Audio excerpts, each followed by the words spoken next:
নমস্কার বন্ধুরা।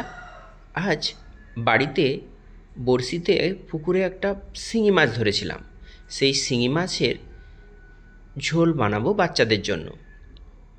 প্রথমে শিঙি মাছ কেটে ধুয়ে নুন হলুদ মাখিয়ে রেখে দিয়েছিলাম। এরপর কড়াইতে তেল গরম করে শিঙি মাছগুলো ভেজে আমি কড়াই থেকে এক এক করে তুলে নেব মাছগুলো। এরপর তো ওই কড়াইতেই কিছুটা পরিমাণে তেল দিয়ে গোটা জিরে, টমেটো কুচি, পেঁয়াজ আর টমেটোর একটা পেস্ট করে রেখেছিলাম, আদাও ছিল সঙ্গে, এটা দিয়ে কড়াইতে ভালো করে নেড়েচেড়ে নুন হলুদ দিয়ে আবারও ভালোভাবে নাড়তে থাকব।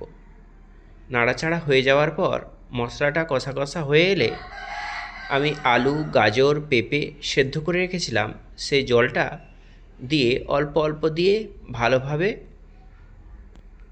কষিয়ে নেওয়ার পর ওই পেঁপে আলু গাজর এগুলো দিয়ে আমি কড়াইতে নেড়েচেড়ে ওতে জিরে ধনে গুঁড়োর মিশ্রণটা দিয়ে দেওয়ার পর ফুটে উঠলে মাছগুলো দিয়ে দেব।